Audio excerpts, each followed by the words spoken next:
कि जब चारों ओर अंधेरा छा रहा हो, कोई अपना न दिखाई दे रहा हो, केवल दुख ही दुख, अशांति ही अशांति, उस समय आप देखिएगा भारी से भारी संकट की निवृत्ति के लिए एकमात्र उपाय है। यदि आप भजन नहीं करते तो आप दिमाग में लिख लीजिए, चाहे अपनी नित्य डायरी में लिख लीजिए। आप एक बात पर विश्वास कर लीजिए कि आपको कोई भी सुखी नहीं कर सकता।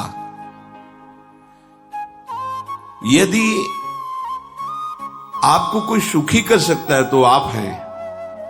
बिल्कुल घनीभूत अर्थात ठोस बात है, इसे समझ लेना। यदि आप अपने विचार के द्वारा, विवेक के द्वारा अधर्माचरणों का त्याग करके धर्म पूर्वक जीवन व्यतीत करते हुए भगवान नाम जप करते हैं, तो पूर्व पाप कर्म के अनुसार जब देह रचा गया तो उसमें जो प्रारब्ध दुख सुख का है वो तो आएगा, पर आपको परास्त नहीं कर पाएगा। और आगे आपके लिए महासुख है जो दुख और सुख दोनों से परे है। अखंड प्रसन्नता, अखंड आनंद, वो केवल आपके करने से होगा।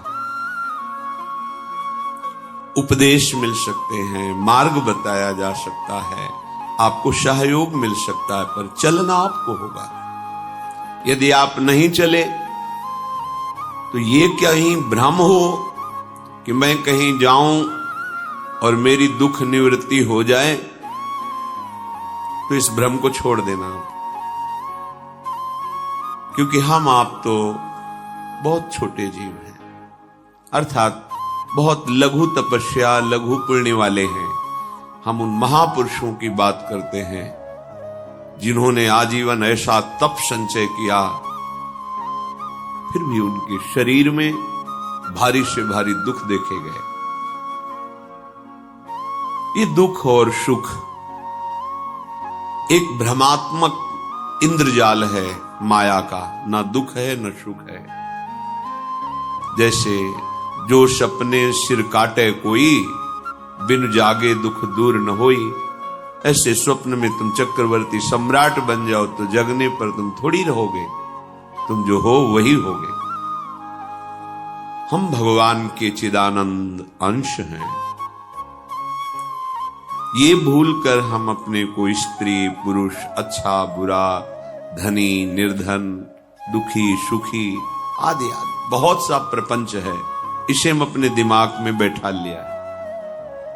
जब तक आप ये प्रपंच नहीं छोड़ोगे तब तक आपको सुखी कोई कर ही नहीं सकता, क्योंकि दुखालयम नाशवान संसार का तो तुमने अस्तित्व रखा है। अगर ये किसी के दूर करने से होता तो स्वयं जगत गुरु परब्रह्म परमात्म तत्व भगवान श्री कृष्ण सामने हैं और अर्जुन को कह रहे हैं, मात्रा स्पर्शास्तु कौन्तेय शीतोष्ण सुख दुखदा आगमा पाइनो अनित्यास्तास्तितिक्षस्व भारत। हे भारत, हे अर्जुन, ये आने जाने वाले अनुकूलता प्रतिकूलता, गर्मी शीतलता, अर्थात काम क्रोध लोभ मोह मद मत्सर अपमान निंदा, ये सब ताप पहुंचाते हैं। अनुकूलता सम्मान यश कीर्ति धन वैभव मानी हुई मान्यता, ये सब शीतलता पहुंचाते हैं। ये उष्णता और शीतलता, अनुकूलता और प्रतिकूलता आने जाने वाले हैं। भगवान ये नहीं कह रहे मैं मिटा दूंगा, कह रहे तास तितिक्षस्व भारत, हे अर्जुन ये तुम्हें सहना होगा। यदि तुम इसे सह गए तो तुम्हारे हृदय में ऐसी स्थिति प्रकट हो जाएगी कि फिर ये स्पर्श भी नहीं कर पाएंगे। सहने से तुम्हारी भक्ति बढ़ेगी, तुम्हारा चिंतन बढ़ेगा, तुम्हारा स्मरण बढ़ेगा, सत्य वस्तु के लिए, सत्य तत्व के लिए तुम सुखी हो जाओगे। बिल्कुल खुली बात। आडंबर नाटक पाखंड इसकी जरूरत नहीं। प्राकृतिक भोगों में सुख बुद्धि, देहाभिमान,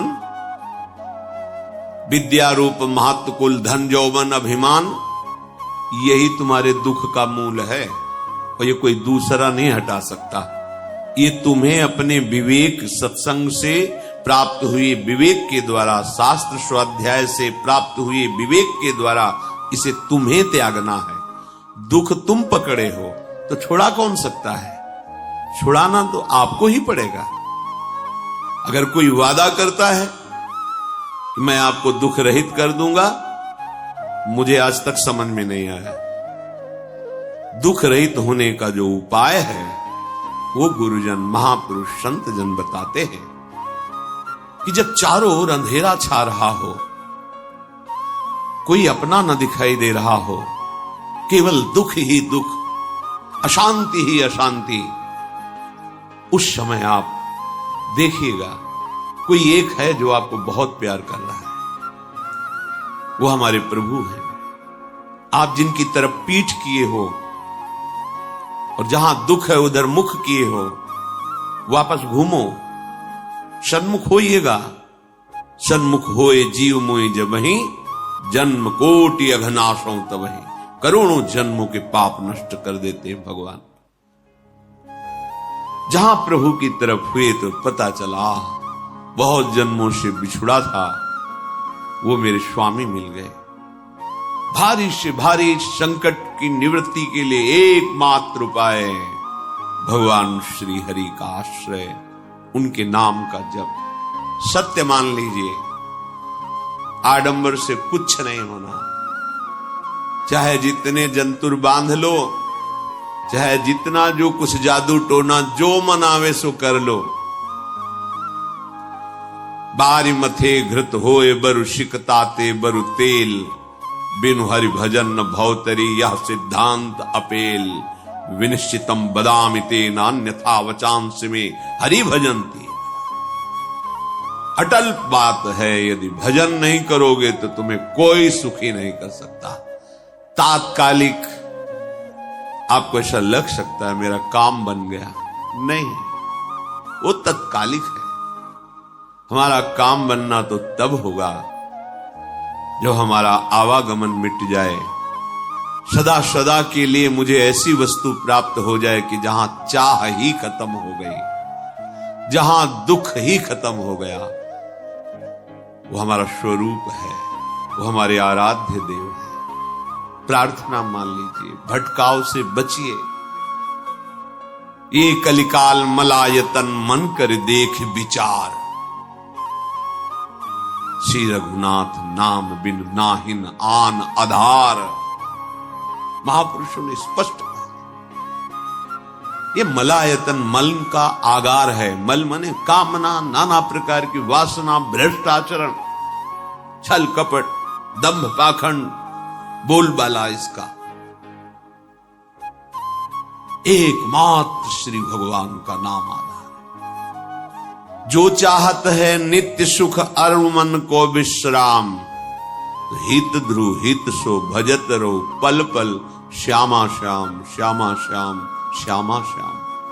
यदि सच्चिदानंद शाश्वत सुख चाहते हो, जहां से कभी हटना ना पड़े, केवल सुख ही सुख है, आनंद ही आनंद है, और मन का विश्राम चाहते हो कि भाग दौड़ मन की मिट जाए, तो बस प्रेम से बोलते रहो श्यामा श्याम श्यामा श्याम, राधे श्याम, राधा राधा राधा वल्लभ। ये बड़ी शोध करके महापुरुषों ने बात कही है।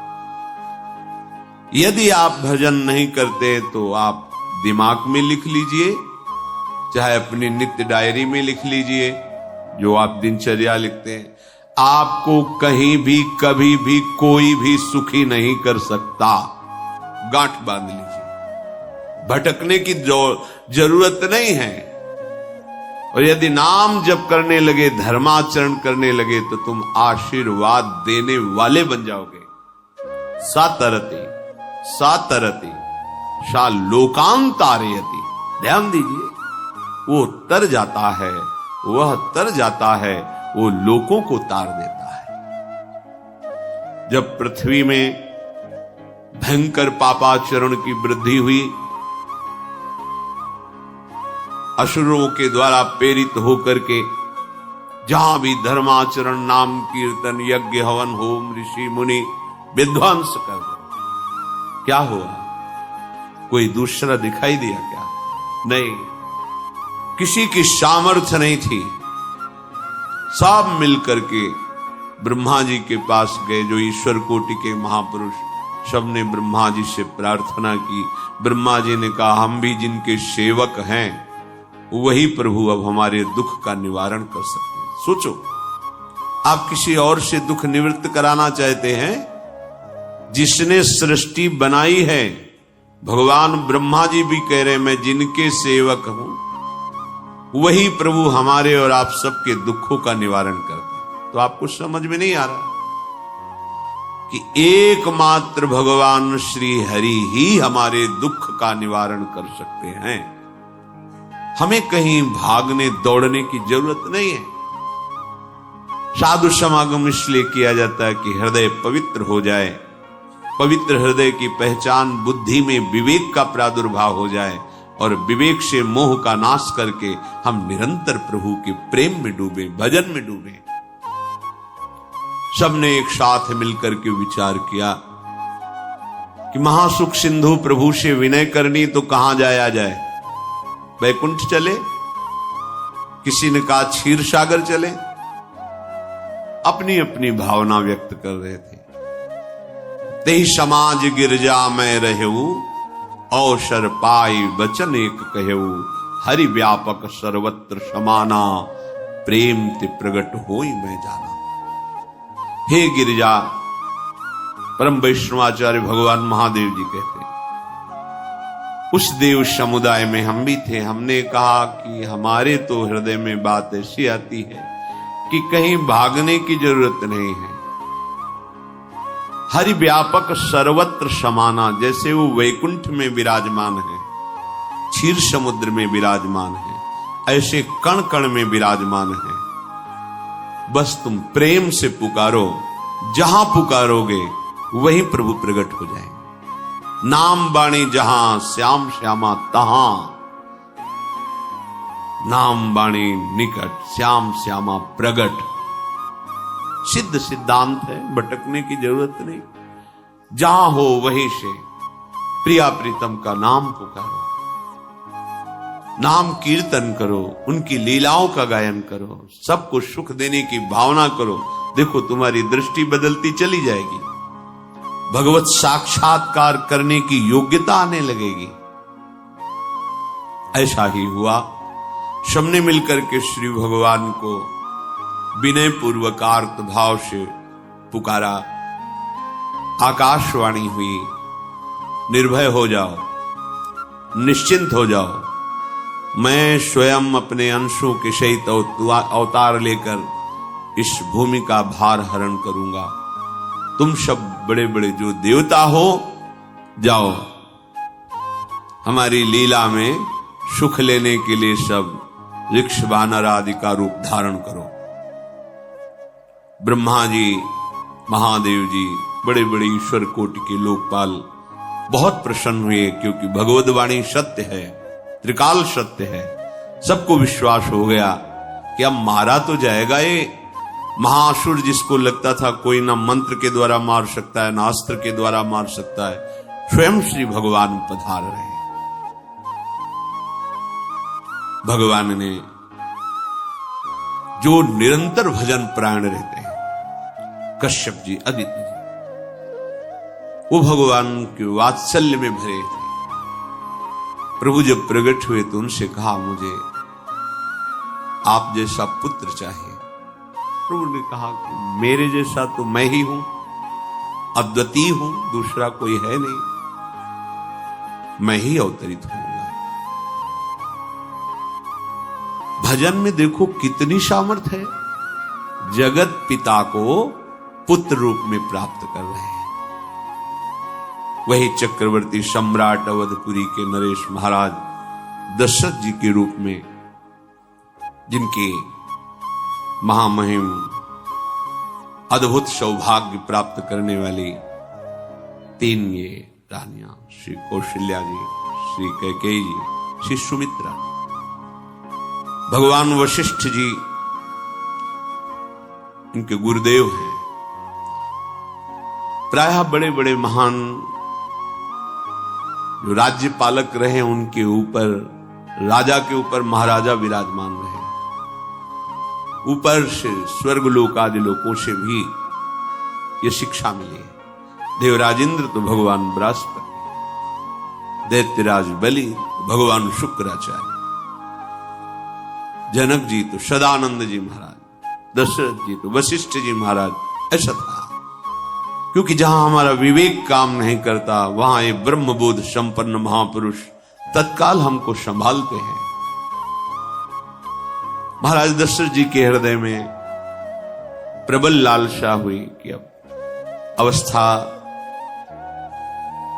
व्यतीत होती जा रही है, पर जो गृहस्थ धर्म का परम लाभ है वो तो हुआ ही नहीं।